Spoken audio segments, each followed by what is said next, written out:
What's happening, everybody? Welcome back to another edition of the Soft Dump in the Corner podcast presented by North 6 Sports. As per usual, Jordo, Luke, Nutsy, how you doing? What's going on, everybody? We're back for another one. As we said, we were going to do a 4-part series. So today we were going to do the Metro Division in the Eastern Conference, continuing that on. If you haven't checked that out, see the link in the description. Check out the other socials for the Atlantic Division breakdown. Got some good work done in that one. Checking out players that we think are going to be X factors in the upcoming season. Again, to go over it again, we are not looking at superstars. We're not picking the players that are expected to have 100-point seasons. We're looking at players that are going to be pure difference makers in the next year. So, without further ado, why don't we get going here? As you can see here in the video, if you are seeing that, we just finished our fantasy football our draft, So we'll be posting some of that. If you do have any comments on who we should be looking at for teams, for players moving forward into that, we're also going to be doing some some hockey fantasy. As you know, that is kind of our big thing to do. We like to play fantasy sports. We like to make some bets. So we're going to be having some of that come forward as we move into the season. But as I said, without further ado, let's get into the Metro Division, starting with the Carolina Hurricanes. I'll let you take this one away. Carolina Hurricanes X Factor. All right. For Carolina, I took the young goaltender, Peter Koshnikov. And second-round pick in 2019. He did post a 2.44 goals against average last year. I think he took a lot of starts because of Freddie Anderson's injury. But I think this is a good opportunity for him to start to take over the number one role in Carolina. They've got a deep team, strong offensive defense. They went to the conference finals last year. Obviously, it wasn't the result they were looking for, as they got swept. I want to tell Rod Brendamore they got swept in 4 games. But I think as a young goaltender, learning from Freddie, that's, more of a veteran status on the team. I think this is going to be a great opportunity for him to take that next step this year and find a lot more starts, even with Antti Ranta and Anderson healthy. So he is my X factor for Carolina. Yeah, crazy year last year with them. Obviously, they ran 3 goalies, all of which played extremely well. You can't really put the blame by any means on their loss in the conference finals. I think Florida was just a wrecking ball. It's up Miley going into it. So, that's a tough one. For me, I'm looking at Seth Jarvis, a pick that for all you Leaf fans out there would be happy to know. To clear the $6 million in Patrick Marleau, it costed them Seth Jarvis, the Carolina Hurricanes' first overall pick a few years back. Unfortunately, last year had a little bit of a regression year, going from 0.58 points per game to 0.48. Not a drastic downfall, but when you look at what that lineup can do in terms of offensive production, they lost the likes of Svechnikov. They lost the likes of Pacioretty last year as well due to injury. Which is a huge loss in terms of losing 2 guys out of your top 6. That's a big one. So a lot of guys had to step up. They've haven't necessarily been the most offensive team, but when you look at the way that Rod Brendamore likes to play, really two-way hockey, defense first, team first mindset, you're not really going to get guys that are putting up 100 points as much as there are a few guys that are capable of putting up close to. But I think that a 60-point campaign is very attainable for a guy like Seth Jarvis. He's really shifty on the ice, very fast, incredible high hockey IQ. Really thinks the game well, which is nice to see for a young kid. It's not easy to jump into the league and have a mindset of thinking offense first, and obviously play for a team that is very defensive minded. Then I think that realistically he should be able to join this elite offensive group and really produce more goals while still maintaining that strong defensive structure in their formations and playing out on the ice like that. So I think Seth Jarvis is going to be a real big jump this year. Anything else you want to add on to Carolina? Oh, I like that pick. Strong showing, like we said, into making it to the conference finals next year, or last year, excuse me. This year, I do think that they're going to compete for the cup yet again.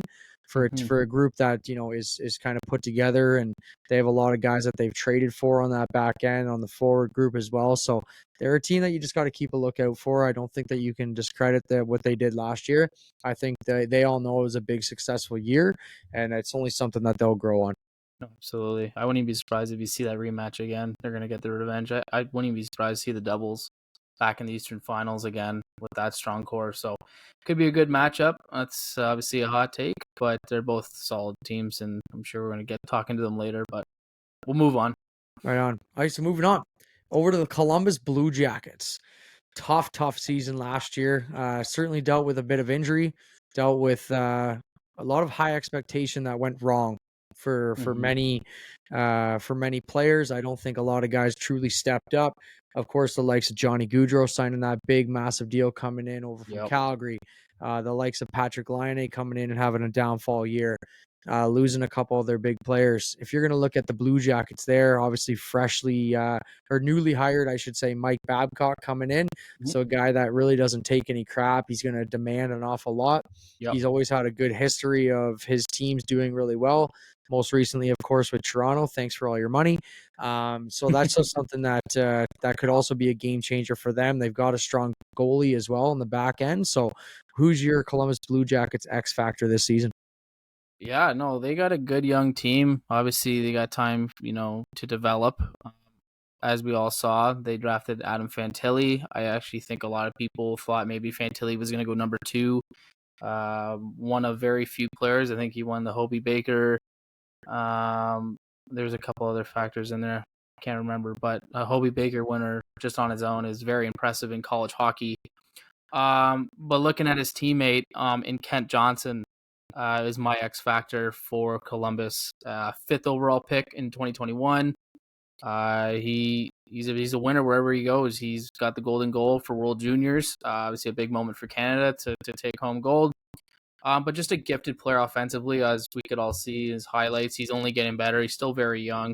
He sees the ice well. He's got very high IQ. He's just going to be a big part of this team's success moving forward. He's going to, take on more minutes on that top line. And he had, I think, 40 points this year with 16 goals. So this is just a sniff of what this guy's going to accomplish in his future years with Columbus. Yeah, Mr. Michigan, right? As I like to joke about saying, obviously elite high-end talent. Like you touched on the World Junior success, a lot of college career success too. So it's a kid that comes in with a lot of confidence. I think with the fresh start of the new season for guys like Gaudreau, for Laine, for a few of those other guys that have already played there a while. I think that it's good for him to be able to take on a secondary role and just really flourish so that he can really gain his traction in the league, take on teams' second and third lines, play power play minutes, and just really continue off his success of the first year. So, yeah, I really strongly agree with you there. My X factor, though, is a guy that's coming off a big season-ending surgery. He tore his labrum and had a real bad shoulder injury. Is Zach Werenski. A lot of guys forget how damn good this guy is. Superstar, elite defenseman on the back end. Of course, the last full season he played with, he did have Seth Jones on the back end to play with there. But I think that was a massive loss all around for them. It just kind of really shook up their D-core, shook up their power play unit. Obviously, he quarterbacks that power play. And as I touched on before, just a real star defenseman in this league. It's tough to come by a star defenseman. It's even tougher when you lose one of your elite defensemen, your top defenseman in your team.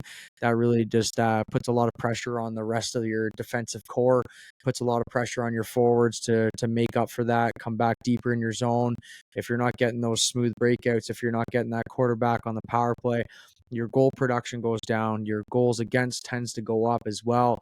And everybody just kind of has to take up that secondary role, and not everyone can do it so that's one thing that I really find when you get a star guy coming back, you get a new coach in the system that's really going to emphasize a power play. I believe in the last few seasons that Mike Babcock was with the Leafs, I want to say he was a top 5 power play guy or power play coach, with the Leafs. You look at the guys like, Gaudreau, Werenski, Laine, of course, a guy that can shoot with the best of them. Adding guys like Kent Johnson in there too. And even like you said, Fantilli potentially coming in for a power play role. There's a ton of skill on that power play. Not to say that they're not going to be very good, but they should be a top half unit in the league this year. So I really do think that you should see an increase on goal production from them, and hopefully they can really reduce a lot of the goals against. They brought in quite a few guys on the back end as well for free for free agents. So it could be a team that could really surprise a lot of people. Not expecting them to make playoffs, but I really do think they should be a better team than they were in the 31st position overall last year. Anything else you want to touch on with Columbus there? Yeah, just one more thing to add with Werenski. He doesn't take too much money either. 9.5, I think, is very fair for what he can bring to the table. So yeah, I think it's pretty good. Yeah, 100%. I mean, not a lot of guys can skate like he can, and that's the big thing as we always touch on, right? Is you got to be able to skate in today's league, and his edge work is incredibly solid for a defenseman, and he's not the biggest guy out there, but he can still throw his weight and be in the right place at the right time, right? Absolutely. Yeah, right on. Okay, cool. So moving on to the New Jersey Devils. Made a lot of ground last year in terms of really, proving themselves as an up and coming team. Superstar addition of Jack Hughes now on that team. Obviously, the likes of Luke Hughes coming into that team. They've got Dougie Hamilton on the back. They've got a lot of offense. Let's go. Well, Sorry, continue. you're laughing. I thought I said something wrong there. No, you're good. Dougie Hamilton on the back. They've got a lot of offense that they produce. They score with the elite group in the tops of the league there.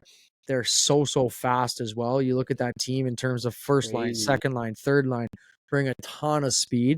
They really forecheck strong. They really make your defense think quickly, make a lot of mistakes. They're not heavy bangers in the corner in terms of winning puck battles, but their speed to capitalize on, turnovers and stuff like that really make a huge difference on the way that other teams have to defend against them.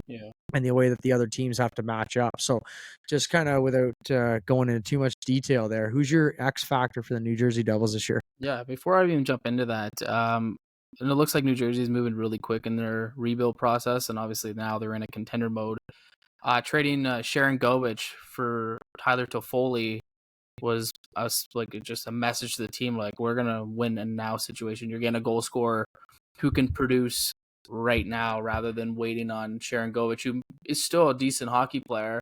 It's just now you're gonna get a guy that is like almost guaranteed production in the goal department. Cup champ as well. So it brings that leadership aspect. Huge. Like you said, brings goal scoring, but he brings the leadership aspect. Yeah, and that's the reason he's probably captain for Team Canada World Championships as well. So my X factors, this is why I was laughing, is it's Luke Hughes, as you mentioned, and fourth overall pick in 2021. Played on that juggernaut of a Michigan team with a lot of likes in the NHL. He got a taste of the playoffs. It was almost, I think it was his debut. No, he may have played a few games beforehand. But just a great skater. He fit in really quick. Obviously as a fourth overall pick, you're going to get, exceptional talent like Luke Hughes. Moves the puck well, side to side. He's going to complement Dougie Hamilton well. He's going to learn a lot from Dougie Hamilton. Dougie's been in the league for so long. So this is a good opportunity to learn and grow from there. And Dougie might not be there for his whole career, so this is an opportunity for Luke Hughes to step into that role. I think he's going to be their number one D down the road, and Jack's going to be their number one forward. So it's going to be the Hughes brothers taking over New Jersey. So I really like Luke Hughes, and I see him. I would even see him in Norris candidate in the next 4 or 5 years. I really, really like this kid, what he can bring to the table. Yeah, dude. I mean, I haven't seen enough of him. I don't think anybody's really seen enough of him just yet to say something that he's going to be a Norris candidate. I think that the Devils sure as hell hope so. Yeah. And he's got the potential. He's got a lot of career success in his early years. Obviously, he's, being the younger brother of both Quinn and Jack, you constantly play with that talent growing up. It's not like they don't take that back home, and he's probably been skating with Quinn to learn the defensive side of things. He's always played with Jack as well. So just to have the older brothers that have shown him the ropes, that he's been the guy that, learns from those two over the years, that's a huge difference maker. That it's kind of like when you get a kid coming in whose dad was in the NHL. And, like you look at, I consider name 30, 40 guys, but maybe not 30, 40 guys, but you get the gist, those players that have been around it, the moment doesn't get too big for them. They've been around the dressing room. They know what to expect. They constantly skate on the ice with those guys so that they pick up those skills so much quicker. That's how I feel with Luke Hughes. I do think that he can be a difference maker early on. He skates extremely well. Like, he looks like a gazelle on the ice. He's so lanky. So I think that once he grows into his body and, gets 5 to 10 extra pounds of muscle on that body so that he can be their number one guy. As you said, he's with the likes of Dougie Hamilton, who can control and demand a ton of minutes out there. John Marino was a great addition for that team last year. That's going to be a really solid number one, number two type guy as well. Obviously, they did lose Ryan Graves over to the Penguins, which is a big loss. Yeah. Jonas Siegenthaler is going to have to step up in that number one role for the defensive side of things, with Luke Hughes hopefully taking over some power play minutes, etc. Yeah, that's a great pick for sure. My guy though is Dawson Mercer. He had a strong year last year. I think, when you look at a kid that came in, I want to say he scored in 7 or 8 straight games, something like that. Very, very strong year last year. Mid to high 20 goal scorer last season. I want to say he was in and around 45, 50 points, something like that. I'd have to double check. But truthfully, you look at what he can do. Strong, big, strong kid, right-handed shot, which also adds a different bit of an element. Like you touched on, Toffoli's coming into the mix now, so Mercer doesn't have to take on such a high expectation, such a high responsibility as early on. He might be matched up with guys, second line centers and, second lines, third lines, if you can get a home ice advantage where your coach is really, dialing in where you want him to go. He's going to probably, see some power play time as well. This kid could be north of a 30 goal scorer as early as next season. Great release on his shot, really seems to be in the right place in terms of finding position, in terms of finding space on the ice. When you got that release, you got that size, you add a different element to your offensive look. You get defensive, groups really matching up against you and saying, okay, where is this kid on the ice, right? And then, obviously with those playmaking ability with Jack Hughes, et cetera, a few of those other small, speedy guys out on the ice, if you can get and win those matchups or win those battles in the corner, find some open space, it doesn't take much for a lot of these guys nowadays. They just have such good shots, such good release, high hockey IQ. I really do think Mercer's the kind of guy that could be a north of a 30 goal scorer. Like I said, north of 70 points as well. I don't think it's out of the realm. Like I said, with the Devils lineup, they produce so much that, realistically, if they can all have pretty strong years, consistent years, I think most of them, if not all of them, can really, push for career years. Not to say the whole team's going to have that, because it just doesn't happen. But you bring in a lot of different elements this year. When you look at, bringing in Toffoli, you have Jack Hughes entering an elite status. You bring in a lot more offense from your back end. You're going to start generating a lot. It's how much can you take out of the back of your net too. I think that's still one of their weak points, is they don't have the strongest goaltending. So it can't just be all offense for that team. They really do need to look at the defensive side of things. And if they can put 2 and 2 together, they should, like you said, be right back into the competing for the tops in the Eastern Conference. And it's going to be a very difficult Eastern Conference again this season, right? Anything else you want to add on the Devils?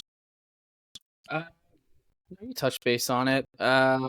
Like we mentioned, they're gonna be a strong young team. They're all learning from each other too. Like, you've got a few veterans in the locker room that are gonna, voice their opinions and help out the young guys. So I like that pick with Dawson Mercer. He really stepped out onto his out of his shell and had a great season.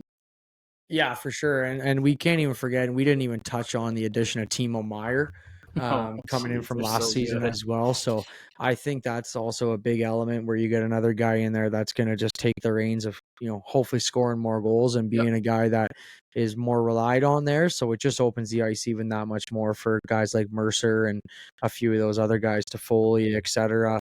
Alex Holtz, another young kid in that lineup that hopefully can take that next jump, right? There's going to be room for him. That's the big question. Like, they're so strong up top, right? Yeah, which is good. You want a lot of competition in your locker room, right? And I think they've got it. Absolutely. Anyways, like I said, we'll talk about that when we do get into our projections and talk a bit more in depth of the team roster. Let's move on to the New York Islanders. New York Islanders obviously have always had a difficult scoring in the last few seasons. Of course, being under Barry Trotz, he demands defense first, and that certainly shows. They've been one of the best defensive teams in the league in the last few seasons, especially with Ilya Sorokin really entering elite status in the goaltending perspective. Bringing in Bo Horvat last season, losing a few guys this year, but I do believe a few of their, prospect groups over the last few seasons, guys like Oliver Wahlstrom should really be taking a next step forward. There's a few other guys in that rank there. Noah Dobson's also starting to become well known around the league. Who's your X factor going into next season for your New York Islanders? You just mentioned them. Boy, I'm good at this, aren't I? We should talk about these things before this, but unfortunately we don't. But I'll let you take away. It's all good. No, the Islanders, they're starting to look like they're coming up and coming. A change of coach, Lane Lambert, is going to, maybe change the realm of how they play, maybe a little more offensive. But like Jordo said, my X factor is Noah Dobson. I think this kid took a big step last year. 12th overall pick in 2018. He had a big year on the back end as a young defenseman, 49 points, 13 goals. For not a highly scoring team is very impressive in my mind. He's just a strong skater, reliable on both sides of the ice, and he's just going to complement well with a solid backend and Palak and Polak. So they got a really good backend, the Islanders. So it should be interesting to see what they do this year. Yeah, I mean, I do like their back end as well. They do have a really good depth, obviously, like you touched on with Dobson. They've also got Alex Romanov in there. That's kind of underrated piece there. Mm-hmm. Adam Pelech and Ryan Pulak are a really good, strong two-way shutdown unit. Both guys can just rip the biscuit, especially Pulak on the power play. Strong right-handed shot. So I think they've got a really good depth on the right-handed side of things. Obviously, with Scott Mayfield back there too, big body. So those are one of those teams that I still think is going to be very strong defensively. And like you touched on there, bringing in the new head coach, I think can really add a different element, new structure, a little bit of a fresh change of scenery, get guys going like Bo Horvat. He comes in and scored 25 some odd plus goals before he got traded and just went completely cold. It's not like him, so I think he'll even have a bounce back second season. Matt Barzal, obviously, you put him onto an offensive team and the likes of any of the Atlantics. I think he's a 100-point guy. I really do. He's just disgusting out there. Playmaking ability, next level, high hockey IQ, sees the ice with 100 eyes. Just very, very strong passer out there too. But my X factor for your New York Islanders is going to be John Gabriel Pajot. Whoa, And if you notice, I really added a strong French accent there to exaggerate that one. I think this kid's solid. I really like him. I can't call him a kid anymore. He's been in the league for quite a few years now, but I loved him. I think he was a fourth rounder, I believe, if I'm correct on that, something like that, coming in with Ottawa early in his career. Played very solid over in Ottawa, nation's capital. Put up a lot of strong, not so much points as a whole, but just kind of looked like he was gaining potential over the years. Came over to New York Islanders and just really hasn't flourished. He's been very consistent. It's like he's created that plateau, that level of like 40 points, give or take. He's got a career high 43 points. Just a two-way center, right? He really is strong, defensive-minded first. PK guy will always be out there, against some of the other team's top units. Right shot defenseman can win a fair share of draws too. I think he's out there to obviously be a first, defensive first, let the guys like Barzal and guys like Horvat, really drive the team in terms of offense. But I really do think this year, with that change of scenery, with the change of coach, I think just adding that different element, now that he's already got the experience of being a shutdown guy, now that he's already got the experience of playing against a majority of the team, he's a veteran in the locker room now. He's got a leadership, focus. I'm hoping this season that he can really just sit there and say, okay, I've been there, done that. I haven't won shit in my career. I think we've got a strong team that can really compete. Like we said in the last episode, look at what Florida did, the just get in attitude. I think they can really do that. They've got a goalie that can absolutely lead them to a cup final. They got a defensive core, that really strong shutdown core. They can produce offensively. It's their offensive group. If they can just score a little bit more in terms of not necessarily creating offense, but I just think a change in how they do it, right? Adding a little bit of a different formation, just coming back a little bit deeper in the zone, breaking out together as a unit, just using the ice a little more east-west as opposed to just north-south, right? If you look at a lot of the time when you watch a lot of their power play was one of the worst in the league last year. You get to the blue line, let Matty Barzal just come through the line, and everyone would pick up a guy at the line, and they'd just be stale when they came in. There'd be no movement, there'd be no passing, there'd be no options, and they just need to get something clicking.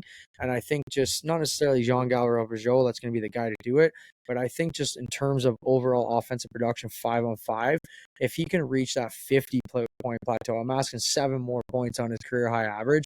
I think even that should just be a good indication that their whole team is starting to get a little bit more. Anders Lee, 30-goal scorer. Borhover, 30-goal scorer. Matty Barzal, could be an elite player in this league. They've got the offense to drive it. I think if Pajot can really continue on his career of being a strong Selke candidate type style player, I think realistically they should, truthfully, they should be a playoff team next year, in my opinion. Anything else you want to add on the island? No, yeah. Last thing I was gonna add is, and it's crazy because I don't think there was many adjustments in the roster, but like one year they're in the conference finals, back-to-back years playing Tampa. Sucks to the Islanders fans, but Tampa got them both years. No big deal. But then the year after, it was like playoffs missed, and then playoffs missed, and it's kind of like, what happened to this team? Like, this team, like, the core's still pretty well there, and then they add Bo Horvat. I don't know.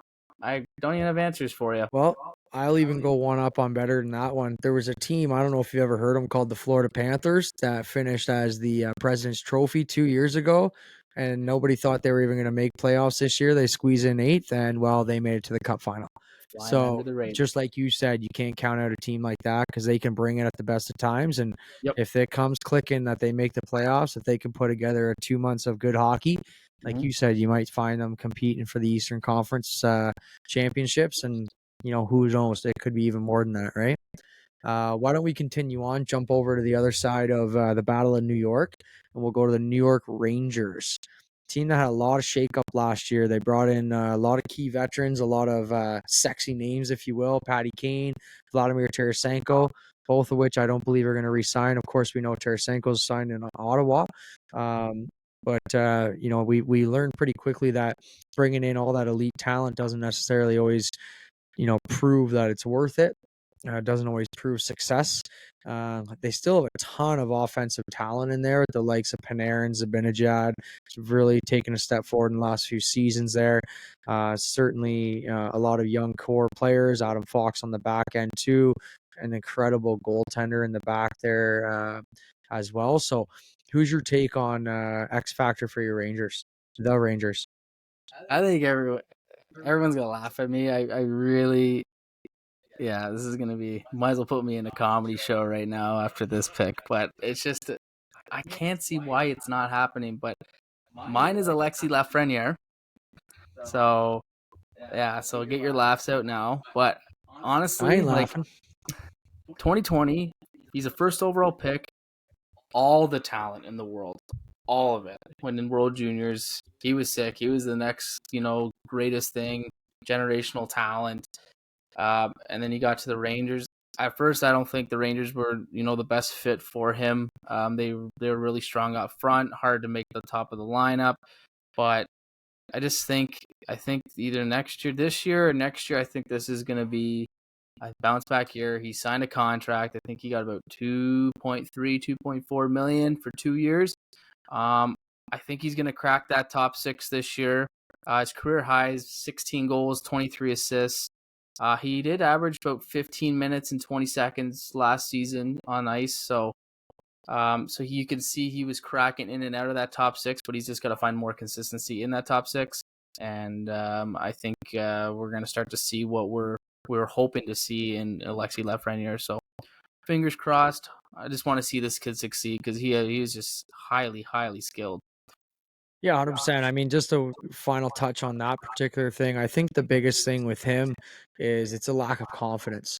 When you see what his junior career was, or you see what he was in the World Juniors, especially, he was just flourishing with confidence, right? You see him go behind the net, put the puck off the bank, bank it off the boards, flip it around the guy, do some crazy moves. He's not doing that. He doesn't seem to have that puck on string type of mentality when it comes to the NHL. And I get it. It's so much faster. The guys are so much stronger. The skating, everything. Like, the defensemen are way better. Like, I understand all of that. It's just pretty interesting how even with a strong team, you come in, you get the chance to play against weaker opponents. Truthfully, you get a chance to be matched up with a lot of guys that you should theoretically be, good against or competing with very strongly. And he just hasn't had that start. So I do believe, truthfully, I agree with you. Not maybe he doesn't turn out to be a top line guy like they had hoped he would be, but I really do think he should crack the top 6 as well. You got the likes of Chris Kreider in there, that, as much as he was a 50 goal scorer, shockingly, he could pan out on, he could really take a step back this particular season, bringing in Blake Wheeler, good leadership guy in the locker room. Obviously, you've got another really elite young player in Capo Caco in that dressing room too, that could theoretically take a step forward. But my X factor, I'm going to go a little bit off the board. Another really young player in that core. I think he's only 24 years old. That not a lot of people talk about. That was, part of one of the better lines in the playoffs last year, and even the season, is Philip Hedl. Kid line. The kid line, exactly. I mean, the way that guy really took into his own and really stepped up last year blew me away. I looked at a lot of those games and I was sitting there and I go, okay, you got Panarin, you got Zibanejad, and it's like, where's Kreider? Where's Cackle? Where's Lafreniere? Where's Trocheck? Like, where are these guys? And then out of nowhere, you're looking, you're going, who's this kid? Like, big, strong body, 6'2", 204, big frame. You're like, okay, well, once this guy figures out how to use his size with his skill, that could be a dangerous player, right? Strong release, hard to move in front of the net. Really solid vision for what he can do. I mean, he really brings a different element that not a lot of those players have. I know Kako also has a bit of that size. Kreider also has a little bit of that size. But for a player that's really coming into his own, that seemingly has a really good chemistry with quite a few of those players, and you can mix and match with whoever he plays with, he seemingly has found a way to get to that next level, take a step up, progress, and learn different areas of the game. I think once he really figures out how to use his body and create space, create chances for himself, I think this guy could be easily 20 to 25 type goal scorer, maybe even more. Could even see power play time too. I don't think a 30-goal campaign's out of the question anymore for a lot of these young kids that have all this potential. I think the way that teams are scoring, and I think the way that the Rangers are built with such depth, of course they got a really strong back end too, and the likes of Fox, Keandre Miller, Jacob Trouba, Gustafsson too really moves the puck well, Lindgren, right? And obviously, like we always pointed out, like you got Shesterkin, who's one of the most elite goaltenders in the league. You know, not to touch on that being an offensive perspective, but just to kind of show you or tell you what that team has as capability. I think Filipino could really compete with Trocheck for that second line center, which would be absolutely dynamic for him to get paired up with a guy like Panarin, or even match up with Kako again. And maybe, hopefully, like you said, if Lafreniere finds his way, maybe they recreate that kid line and they're their second line by season's end, right? Maybe you get a guy like Wheeler playing with Trocheck and Jimmy Vesey or something like that on their third line. Like, that's an elite third line. It really is, right? So I think, if he can I think the one thing I wanted to point out here, he had a 12.4 shooting percentage, which is fairly average, I'd say. If you can find a way to keep that percentage even as an average and keep that similar to what it is next year, you get more time on ice, you get more chances, more shots at that shooting percentage equates to more goals. Right? Just immediately. You get more power play time, presumably, equates to more goals. I think he's really going to step out of his shell next season and compete for a second line role and really keep the Rangers relevant. Excuse me. It sounded like I said irrelevant. I did say relevant the first time, but just sounded like I strang it out. It will keep them relevant in the Metro Division and in the Eastern Conference so that they can compete for a top 3 spot and not have to worry about that wild card role. Anything else you want to add on the Rangers? I do. I got one more thing to add on the goaltending situation.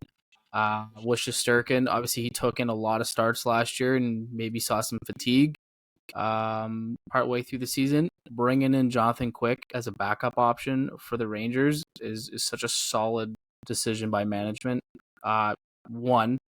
Quick's won multiple cups. and been a huge part of each of those. And he can take some of those starts away from Shesterkin, so he can be more ready to go for playoffs. So I think that was a huge, huge move by the Rangers. Yeah, and I mean, I think just to add on quick, I mean, I think he was a big part to the Knights winning the cup last year too. Obviously, being just not necessarily playing, excuse me, being but there. just being there so that he can provide that leadership, provide experience, and just kind of let the kids know what.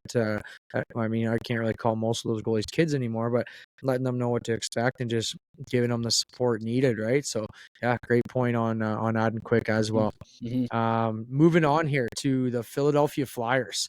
Tough season last year. They've obviously gone downhill pretty quickly in terms of being a consistent competitor. They've lost the likes of Claude Giroux. They've lost the likes of Voracek. Is Voracek gone on that team? They lost the likes of JVR. JVR went to Boston this year. Did lose Voracek as well. I was correct on that.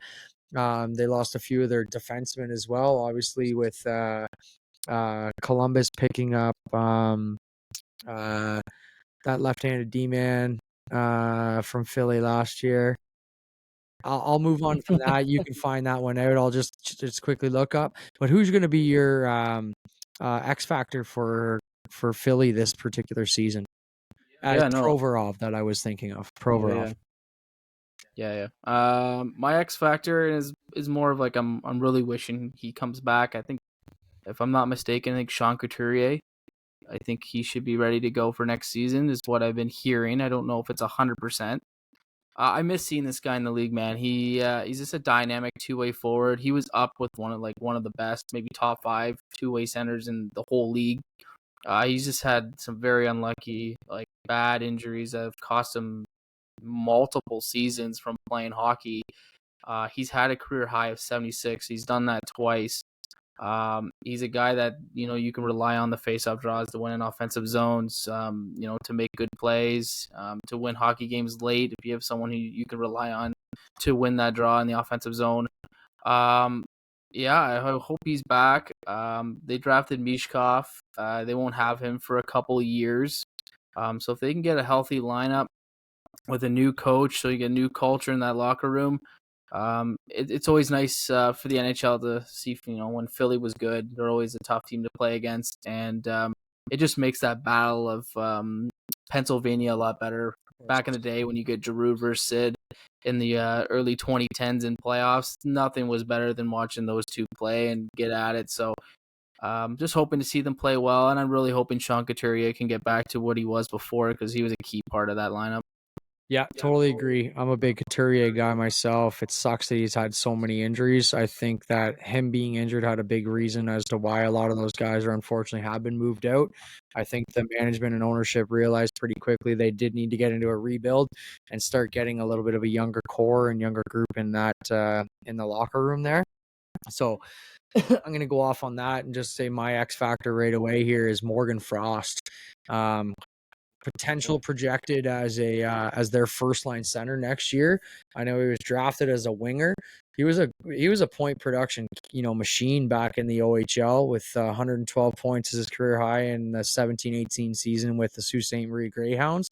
I'm surprised that Kyle Dubas didn't make a big shout for him. But just watching him play as a whole, he really kind of came into his own last year. Wasn't really a well-known player, so to speak. He wasn't talked about too much. Was given the opportunity to kind of jump in and see how he could do. There wasn't much to offer in Philly, so it was one of those things where it's just like, okay, we got to throw some guys out on the ice and give you a chance. And he went from 16 points in his first season, which minimal games, up to 46 points last season, which is a very strong jump, showing a lot of potential to be a part of Philadelphia's future core. With them, like I said, being in a rebuild, they're going to want to get a lot of their young core players as much playing time as they possibly can as they start to fill in the roles. Obviously, they got young kids in there like Farabee. Owen Tippett's still fairly young, high draft pick. Konechny potentially on the move, but still has been in the league for only about 5-6 years at this point. Noah Cates is an up and comer as well. So they do have a lot of younger players with a lot of potential. It's just a matter of being able to put it together. I'm not expecting too much as a team perspective this year. Unfortunately, I think Philadelphia is going to need another rebuilding year at least, just before they really get things going. As you touched on, Michkov is not going to be much of an impact player for the next 3 to 4 years, presumably. Hopefully that works out for them. That could be a real Kirill Kaprizov type of transaction that Minnesota was able to capitalize on. But Morgan Frost, for me, playmaking ability, strong passer. I think they don't have many guys that can put the puck in the back of the net. So, someone's going to have to, if he can really just kind of learn how to score goals and just have, like we touched on in the first episode with Jack Hughes, to be able to come in as a pure playmaker and learn how to score goals in the NHL. It's extremely difficult. I'm not comparing Frost to Jack Hughes because they're very different players, but I think just in terms of the structure and the build on the frame, I think Philly plays similar style to the way that the Devils do. And I think the bodies are very similar builds. And I think realistically, if you can just find confidence, maybe he takes that next step and really becomes an elite playmaker, elite scorer for that team, and helps them get to that next point. And then obviously, as they start to rebuild and get a lot of players that come in around them, I think that Morgan Frost is a future player to watch for the Flyers for sure. Yeah. Jumping into the next team here, Battle of Pennsylvania, moving over to Pittsburgh, excuse me. Who's your X factor for the Pittsburgh Penguins? The retirement home, as I like to joke about. Just kidding. I don't believe in that. I'm all totally joking. Definitely an older veteran leadership group with Crosby, with Malkin, with Letang, with now Erik Karlsson. You got a lot of older bodies in there that can still play at an elite level. Who's your X factor for the Pittsburgh Penguins? Yeah, no, it's that was the big news of the summer. Newly GM Kyle Dubas bringing in Erik Karlsson for, I don't know the trade in front of me, but it was a bunch of pieces moving everywhere. But they got their, I would say, I guess another number one defenseman, as they have Chris Letang already on the back end. Should be interesting as they are very similar in style. I don't personally know how it's going to go, in my honest opinion, but we'll see, I guess, as the season progresses. But my X factor is newly forward Riley Smith. I think with the departure of Jason Zucker, who signed in Arizona, I think this is going to be a good replacement piece for the Pittsburgh Penguins, coming off a championship run. Not saying this team needs a whole lot of championship experience, as Sid and Malkin and Tanger have all won 3 Stanley Cups, but it doesn't hurt to have just more of that experience in the locker room. He'll fit well in that top 6. He had 56 points last year, and he had 14 in the playoffs. He's just a speedy young forward, moves the puck well, and I think he's going to complement either Sid or Malkin, depending on who he plays with. And I think it's going to be an easy transition for him to fit in that lineup and produce offensively. Yeah, I mean, I definitely like that. I think one of the funny things that you look back on is with that Jason Zucker, just to kind of come full circle on that one, you look at one of the big reasons they ended up having to even go get a guy like Erik Karlsson, excuse me. I understand he's an absolute elite forward, but they had a real big hole on You that. mean Riley Smith? No, Erik Karlsson. I'm talking about You said elite forward. elite defenseman, excuse me. And yeah, no, you're right. Yeah, caught me. Elite defenseman and Erik Karlsson, just one of the big reasons, because they got rid of a few guys, right? If you look at that Zucker trade, they traded Kalen Addison as part of that trade, the youth defenseman that's going to be coming in for Minnesota now. And that's a big deal for Minnesota. As you can look at that now, he's an absolute stud that's coming up in there. And Zucker's obviously moved on. And then obviously too, you look at the way that they got rid of John Marino too, the Penguins, over the Devils, who's now becoming a blooming star over there too, right? So they've made a few, misfortunes in handling their prospects pool, which is, certainly had them go out and really try and extend this, playoff window, if you will, or a cup window for this team that obviously went back to back, in 16, 17 or something like that. close to that type of range. So the Penguins have always been solid with the likes of Crosby, Malkin, Letang. You kind of always have a chance to win. But having to go out and get Karlsson was a big jump for them too, and it should really add a lot of offense to that team. But to contrast that opposite, if that's even the proper grammar, because I know I was terribly put. But my X factor is Tristan Jarry, goaltender of the Penguins. Just like you always add offense, you have to maintain the defensive perspective. And I don't really think adding Erik Karlsson is going to add much defensive perspective for that team. I think they're all in on the offensive side. I don't think they have very strong defensive forwards in that group. I don't think they have necessarily a strong defensive core in that group. They've also lost Brian Dumoulin this year. So that's a big loss all around. I mean, I think that Tristan Jarry is going to have a heavy workload to really pick up the slack. Just in terms of perspective, he posted a 2.90 goals against and a 909 save percentage. Fairly respectable. Can't really put that, talk too much in terms of negative. But if you look at his career numbers, 2.65 goals against average and a 914 save percentage on his career average, he regressed last year. If he regresses again this year, the Penguins might be screwed, right? They barely slid in last year. They obviously didn't, missing out on the last game of the year, as we touched on in the last episode there, losing to the Chicago Blackhawks, which, thank you, Chicago, for winning that game. If you're Connor Bedard, that's the reason that you went there. But realistically, Tristan Jarry is a huge part of that team this particular season. Is going to have a lot of emphasis on playing up to his standards and getting back and regressing to the norm there, because obviously they have Nedeljkovic as well this particular season too, which is a big big get for them. They did bring in Ryan Graves, as I did talk on there before, so it's basically like they traded, almost in a sense, Ryan Graves for John Marino, which is a pretty solid trade if you ask me.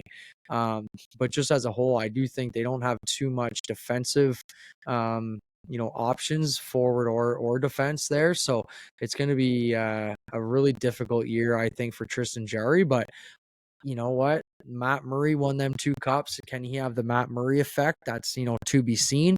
They're going to need a really strong showing from their goaltending core. And I think Tristan Jarry has the ability to do so. But it's just a matter of if he can win a few extra games for them this season and just get in. When you get a guy, when you have that core and the leadership group that they do have with the Penguins, if they're in the playoffs, they're scary team, regardless of which. So it's just get in. How well can he perform in the 50 to 60 games that he might see this season? If they decide to split like that, can he regress back to the norm and get back to that 265, 914 save percentage type of concept? Because if he does, I do think they have a really strong chance to get in. If his numbers, happen to drop from there, can Nedeljkovic come in and get them to the playoffs? I don't know. He unfortunately has, played a really strong start to his career with Carolina, with one of the best defensive cores in the group, or in the league, excuse me. And then obviously Stevie Y took a big, jump at him last year, and it just didn't work out. If he has back-to-back years digressing and Jarry digresses, I think the Penguins are really hurting, and they won't make playoffs this season. But that just, to be determined, right? Anything else you want to add on the Pittsburgh Penguins? No, just to touch on what you were saying, like their window of success is probably the size of my iPhone in terms of the window size. So it's an iPad. It's like 6.1 inches. It's not an iPod Nano anymore. It's gone up to an iPad 3rd generation.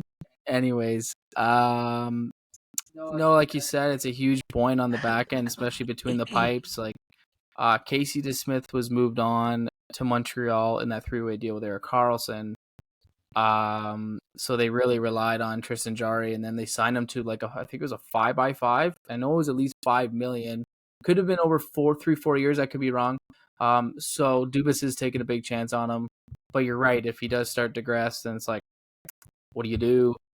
Nedeljkovic, same thing. Like, he had a bad couple years in Detroit, and it's, I don't know. You're not winning with bad goaltending. You need solid goaltending. If you look at past winners, they've all had solid goaltending. So really should be interesting to see what happens this year. Obviously, you'd hope for. I always love Sid, so if Sid succeeds, and I'm happy with it. But yeah, it'd be interesting to see what happens between the pipes. 100%, man. Totally agree. And last but not least, we'll look at the Washington Capitals, a team that finally got over the hump several years ago and has not made the playoffs since. Has not even won a playoff round since. So that's like they swung, they were all in, they won the cup. Congrats to Ovi and those guys winning the cup. But it's kind of more of a what have you done for me lately type of concept, right? So who's your X factor for the Washington Capitals? Yeah, before that, I think at this point, we can touch more on this when we get into division predictions, but I think Washington's riding out that can Ovechkin break Gretzky's goal record because there, like you said, there hasn't been much success in the past few years. And obviously we're all hoping to see Ovi do it. I think it's an accomplishment that a lot of people thought could never happen. So I think he's about 72, 73 goals away from breaking that record. I wouldn't even be surprised if he retires after that year and goes overseas and says call it a career in the NHL. But my X factor had a bit of an off year, but had some injury issues. Is TJ Oshie. He's a big part of that lineup. Obviously a huge part of their success when they won their Stanley Cup in 2018. Big power play guy, plays in front of the net. He scored a lot of his goals right in front of the crease there, and the touch passes from Ovi and Backstrom and Carlson. And 35 points in 58 games. Probably call it a bit of an off year for him. And he's just a big guy in the locker room. I'm sure a lot of you have seen, the videos of them waiting to go on the ice, him and Tom Wilson, smacking each other in the ass with their sticks and in warm-ups. Like, just seems like a good locker room culture. And he plays a big part of that. So I'm really hoping to see him succeed next year and start to produce offense and find his groove again. Yeah, real solid pick. I'm a big fan of Oshie myself. I really do think he's a heart and soul type of guy, and I definitely agree. He's kind of the not so much the straw that stirs the drink, excuse me, but he's definitely like a heartbeat of that lineup, if you will, right? I think I agree with that absolutely. I've always been a huge fan of that guy, even when he was with the St. Louis Blues. So that's a strong pick, absolutely. And I think that there's still plenty of legs left in that dressing room, so to speak. I don't think they're necessarily playoff windows closed, so to speak, but they're also one of those teams is a just get in, what can happen type of thing. My X factor, I'm also sticking with a veteran actually, which is pretty rare for me here, is John Carlson.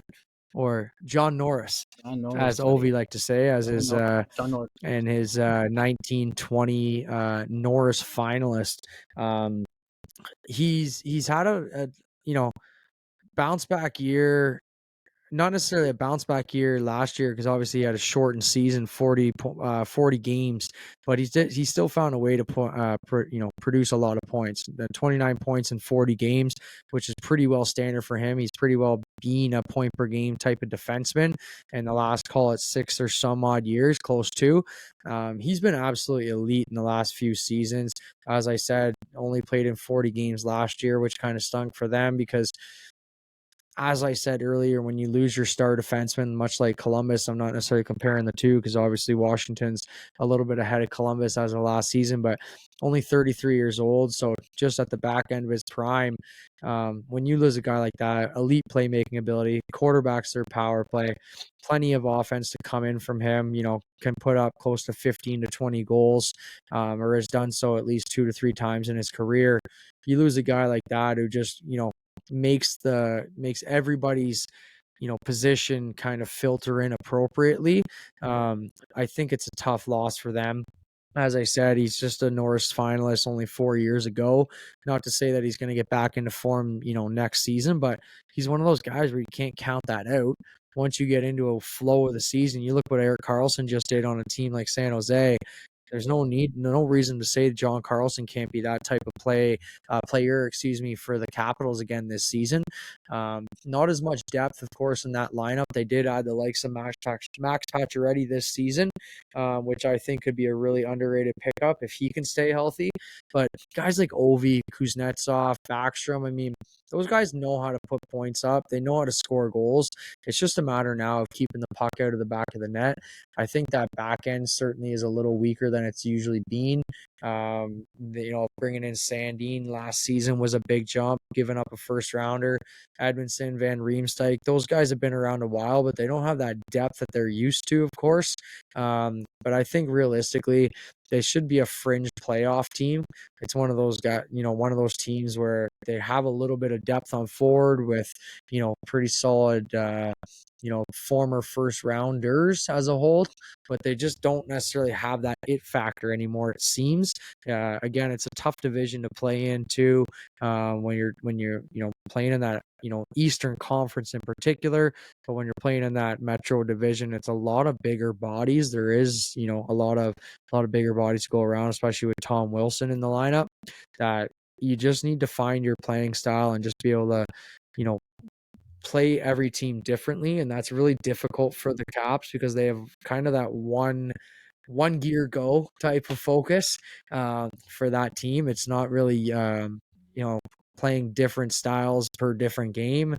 It's kind of a similar playing style across the board, and nowadays with there being such a different unique skill set across the league with a lot of skill and speed, it's really tough to compete. But I think a guy like I almost called him John Norris, John Carlson, if he can play a full season, just really controlling that back end, quarterbacking that power play, and just doing what they want him to do and can do and is capable of doing, I think that he could really have that team competing again for a playoff spot.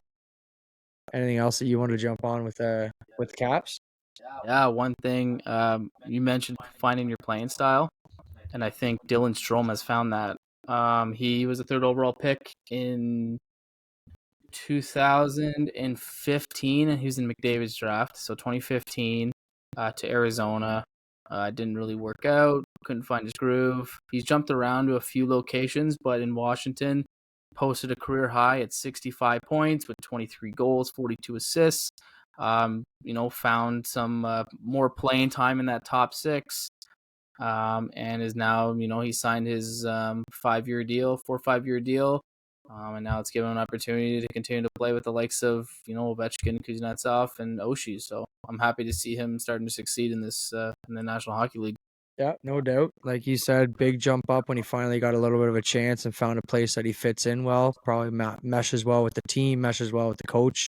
That always is a big help and definitely makes a big difference for any player's career. So, fresh start number 2, of course, after Chicago. I agree with that. Anything else you want to add on Washington there? That was it. All right, wicked. So that's going to wrap it up here today. Obviously, like we touched on, we're going to jump into the Western Conference next time. We're going to start off with the Central Division. If you haven't read the articles, if you haven't seen or watched or listened to our Atlantic Division X Factors as well, please check that out, whether it's YouTube, whether it's Instagram. Find that on Anchor as well, or any of the available platforms for listening purposes. Again, obviously, this has been presented by North 6 Sports, and we'll chat with you next time. See you later.